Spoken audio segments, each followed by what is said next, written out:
नमस्कार, मैं हूं पंकज त्रिपाठी और आप देख रहे हैं TV9 डिजिटल। संभल से एक बड़ी खबर आ रही है। संभल के सीईओ अनुज चौधरी, जो पिछले करीब 6 महीने से सुर्खियों में बने हुए हैं, उन्हें एक क्लीन चिट मिली थी। उन्होंने एक बयान दिया था होली पर कि साल में 52 जुम्मे आते हैं लेकिन होली सिर्फ एक बार आती है। इसी मुद्दे पर उनके खिलाफ शिकायत हुई और उस शिकायत में यूपी पुलिस ने उन्हें क्लीन चिट दे दी। अब उनके खिलाफ इसी शिकायत को लेकर उनकी क्लीन चिट रद्द की गई है और शिकायत की है आज़ाद अधिकार सेना के अध्यक्ष अमिताभ ठाकुर जी। पूर्व आईपीएस हैं, सीनियर आईपीएस रहे हैं, आज वो हमारे साथ हैं। हम उनसे बात करेंगे कि आखिर सीईओ अनुज चौधरी को लेकर उन्होंने जो शिकायत की, उस शिकायत को लेकर आखिर ऐसा क्या मसला था कि उन्हें इस मुद्दे पर डीजीपी तक को चिट्ठी लिखनी पड़ी और उसके बाद ये आदेश हुआ है। अमिताभ जी नमस्कार, स्वागत है आपका TV9 डिजिटल पर। दादी के हाथों का जादू और खुशबू से महकता घर, माँ की मुस्कुराहट और खाने की सुगंध। MDH गरम मसाला, क्योंकि हर रिश्ता है स्वाद से जुड़ा। अमिताभ जी ये बताएं कि सीईओ अनुज चौधरी को मिली जो क्लीन चिट थी वो अब रद्द कर दी गई है, क्या वो आपकी शिकायत पर ही हुई है?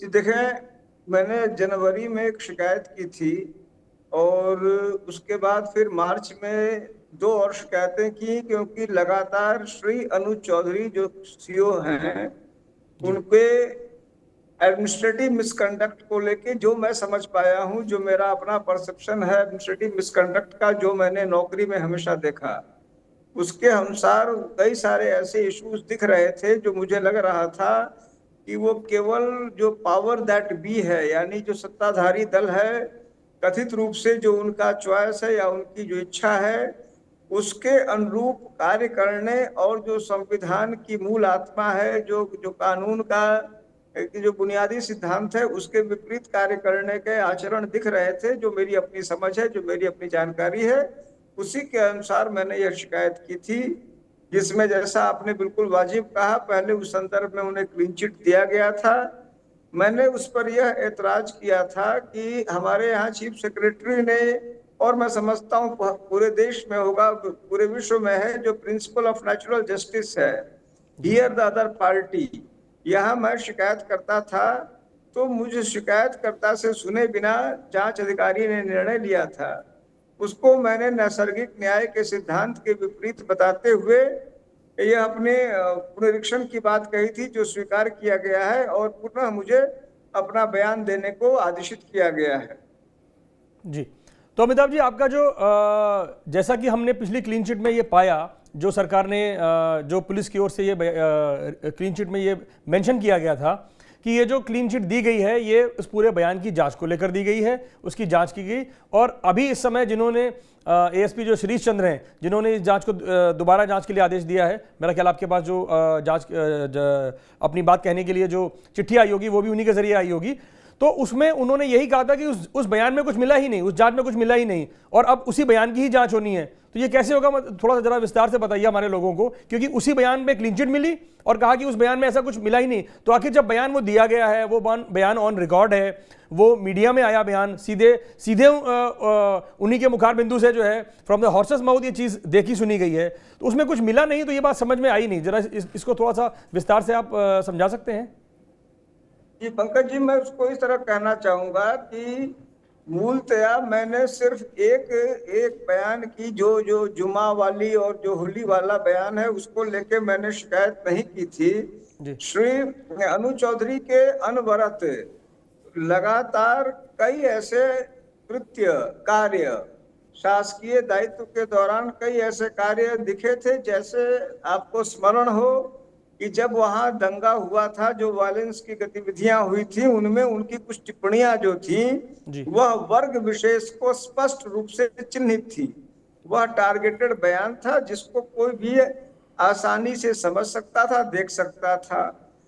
दूसरी शिकायत मैंने की थी कि उनको लेकर एक वर्ग ने, जहां जहां वर्गगत लड़ाइयां होती हैं वहां हर वर्ग को अपनी बात कहने का अधिकार है। एक वर्ग ने गंभीर उन पर आरोप लगाए थे कि उन्होंने इस पूरी प्रक्रिया में अत्यंत ही पक्षपातपूर्ण आचरण किया है। जो संभल का दंगा है, जिसको लेके जांच भी चल रही है, जिसमें मैंने भी अपने तथ्य रखे हैं, उसमें जिस प्रकार से एफआईआर दर्ज हुए, एक एफआईआर अनुज चौधरी जी ने भी कराया, उस एफआईआर में उन्होंने जो तथ्य लिखे, उसके बाद लगातार 7-8 एफआईआर एक ही संदर्भ में कर दिए गए, जो प्रथम दृष्टया विधि का उल्लंघन दिखता है। क्योंकि आप भी जानते हैं, मैं भी जानता हूं कि अगर एक एफआईआर एक थाने में हो जाए तो उसी संदर्भ में बार बार एफआईआर नहीं हो सकता।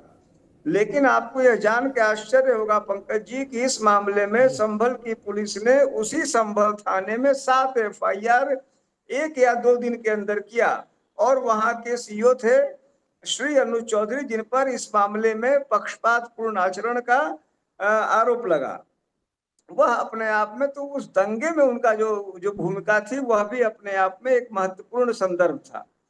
दूसरा महत्वपूर्ण संदर्भ जिसकी जांच श्री चंद्र जी ने नहीं की, श्री अनुज चौधरी पे अनवरत विगत दिनों कई प्रकरणों में, कई ओकेजन्स पे वर्दी में, बावर्दी जिसको हम लोग पुलिस की भाषा में कहते हैं, इन यूनिफॉर्म, कई ऐसे प्रोग्राम्स में, रिलीजियस प्रोग्राम्स में, रिलीजियस ढंग से सार्वजनिक रूप से शामिल होने के तथ्य सामने आए, जो उनसे वांछनीय नहीं थे, उनके पार्ट ऑफ ड्यूटी नहीं था। जैसे मैं जन्मना हिंदू हूं, बहुत इस देश में बहुत सारे लोग हिंदू हैं, बहुत लोग मुसलमान हैं और धर्मों के हैं, लेकिन हमें, जब हम वर्दी में हैं तो वर्दी स्वयं में एक धर्म है। जैसे जैसे आर्मी एक अपने आप में धर्म कहते हैं, वर्दी, पुलिस की वर्दी एक धर्म है। इसको लेके तमाम डायरेक्टर जनरल ऑफ पुलिस ने बहुत स्पष्ट सर्कुलर्स दिए हैं कि वर्दी के साथ, क्योंकि वर्दी से बड़ी गरिमा उस व्यक्ति के लिए, आप और हम फिल्मों में देखते हैं, हमारे समय अमिताभ बच्चन, आप थोड़े लड़के हैं तो आपके समय जो भी रहा हो, वो वर्दी के लिए अपने जान न्यौछावर कर रहा है, उस वर्दी के लिए, इस वर्दी के लिए, जंजीर में, तो इसमें उसमें उस वर्दी पर अगर अगर आपकी सोच किसी धर्म से, किसी जाति से, किसी से संबंधित है, तो आपको यह तो अधिकार है कि आप अपनी वर्दी से अलग हो जाएं, उस धर्म के लिए अपनी आहुति दें।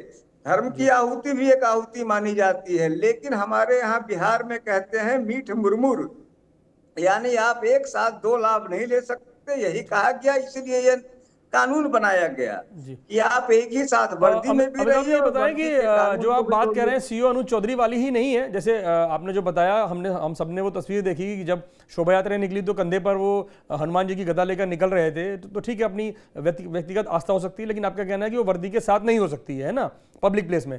लेकिन अभी जब उसके कुछ दिनों बाद खुदाई हुई और शिव मंदिर मिला, हनुमान मंदिर मिला, वहां पर तो जिले भर के अधिकारी थे, वहां पर सबने पूजा पाठ वहां पर किया, उसी वर्दी में किया।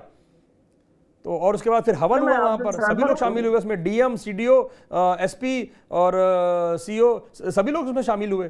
फिर क्या मतलब, आपका क्या कहना है, सबके खिलाफ जांच होनी चाहिए? मैं आपसे बिल्कुल सहमत हूं। देखिए, अगर हम कोई चीज को नहीं कह पाए, आपने उस बात को कही, तो यह तो अकेला मेरी या आपकी जिम्मेदारी नहीं है। इस देश में कानून का पालन कराया जा पाना, संविधान के नियमों का पालन कराया जा पाना मेरी जिम्मेदारी है, आपकी है, हम सबकी है। आपने एक महत्वपूर्ण आयाम की बात की है, मैं आपसे सहमत हूं। और किसी जाति, किसी धर्म, क्योंकि मैं यह मानता हूं, ये मेरी मान्यता रही है और मैं उसी मान्यता पर जीवित हूं कि संविधान सर्वोपरि है, देश का कानून सर्वोपरि है। आपका अपना धर्म निजी है, आपको पूर्ण अधिकार है उसकी रक्षा करने का अपनी निजता में। लेकिन जब आपने एक बात कही, उस पर जांच होनी चाहिए। अगर आपकी बात डीजीपी सुन रहे हैं, वरिष्ठ अधिकारी सुन रहे हैं, उनको डीएम, उनको एसपी, उनका भी संज्ञान लेना चाहिए। निश्चित रूप से मैं आपकी बात को अप्रिशिएट करता हूं, सहमत हूं। कोई यह नहीं है कि मिस्टर ए या मिस्टर बी के साथ हो, किसी और के साथ भी हो। और मुझे लगता है कि आपने एक महत्वपूर्ण मुद्दा उठाया है, सामने रखा है। ऐसे सभी संदर्भों में जहां आदमी कानून को लाइटली लेता है, और आप इस बात से पूर्णतः अभिज्ञ हैं, जब परिस्थितियां बदलेंगी तो आप और हम स्वयं दूसरी भाषा पे में अपनी बात कहेंगे। यह सच्चाई है कि अक्सर अफसर, चूंकि मैं तो 35 साल नौकरी किया, मैंने अफसरों को जब सुश्री मायावती जी थी तो सर से पांव तक नीला रंगा हुआ देखा था, कि ऐसे लगता था जैसे नीला ही एकमात्र रंग हो और दूसरा रंग इस संसार में नहीं। 2003 में हमने पुलिस अधिकारियों की जो उनकी सरकारी गाड़ियां होती थी उनमें नीले टॉवल देखे हैं, मैं स्वयं उसका गवाह रहा हूं। खैर, अमिताभ जी, ये बताएं कि आपकी जो शिकायत है अनुज चौधरी को लेकर, तो अभी जो शिकायत आपकी होगी प्राइमरली तो अनुज चौधरी वाले मामले पर ही फोकस्ड होगी या सभी जो लोग संभल में इस तरह करते हुए पाए गए थे उन सभी के खिलाफ होगी? और क्या क्या आपके पास ऐसे दस्तावेज हैं जिनको, क्योंकि वो तो बयान है सीधे सीधे, उसमें कोई दस्तावेज कोई डॉक्यूमेंटेड तो वो चीज़ है नहीं, वो तो सीधा बोली गई है, उसका ऑडियो रिकॉर्ड, उसका वीडियो रिकॉर्ड है। तो आप ऐसे क्या सबूत पेश करेंगे कि जो क्लीन चिट मिली है और आपको लगता है कि नहीं इसमें क्लीन चिट नहीं मिलनी चाहिए, इसमें कुछ मॉडल कोड ऑफ जो कंडक्ट है उसके जरिए कार्रवाई होनी चाहिए? तो क्या ऐसी चीज़ें हैं, कुछ बता सकते हैं आप? बिल्कुल पंकज जी, क्योंकि हमारी कोई चीज छिपी, देखिए पहली बात तो मेरा यह उत्तरदायित्व है, मुझ पर यह जिम्मेदारी है कि मैं सिद्ध करूं कि मोरल कोड ऑफ या जो कोड ऑफ कंडक्ट है वह क्या है, ये पहली जिम्मेदारी है। तो उसको स्पष्ट करना वह मेरा एक दायित्व रहेगा, जिसको उन्होंने टेकअप नहीं किया। उन्होंने इसको वो इसमें कह ही नहीं कि कोड ऑफ कंडक्ट क्या एक्सपेक्टेड है एक ऑफिसर से। नंबर 2 पॉइंट है कि वो सिर्फ एक मुद्दे पे गए, जुमे और होली, और इसमें जो शेष तथ्य हैं उनको लेके मेरे पास क्या तथ्य हैं, सबूत हैं। जैसे आपने कहा, यह केवल वह भी गधे वाली बात अकेले नहीं थी, आप इस बात से पूर्णतया अभिज्ञ हैं कि तमाम अवसरों पे उनके द्वारा ऐसे कृत्य किए गए, उनको संकलित करके प्रस्तुत करना और यह साबित करने का प्रयास करना कि वह मॉडल जो कोड ऑफ कंडक्ट है, सर्विस का कोड ऑफ कंडक्ट है हमारा, उसका वायलेशन है। आपने जो तीसरी बात कही कि अन्य पर हो, चूंकि आप भी इस बात से सहमत हैं, अवगत हैं कि जो जांच अधिकारी है वो अपनी जांच उसी सीमा में करता है जिसमें पूर्व में उसको जांच आवंटित है। तो जाहिर सी बात है कि आपने मुझे एक नई दिशा दी है, मैं आपको इसके लिए धन्यवाद देता हूं। इस मुद्दे को भी हमारे जैसे लोगों को बढ़ाना चाहिए, मैं इस मामले को भी सेपरेटली परसू करूंगा।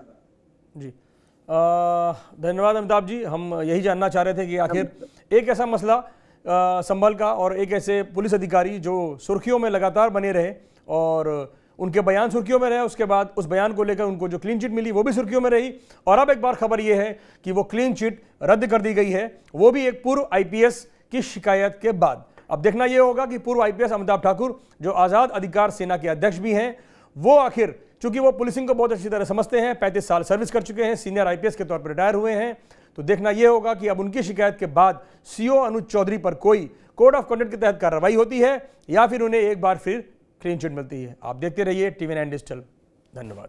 ये है सीक्रेट रेसिपी MDH का जीरा सब जल जीरा मसाला।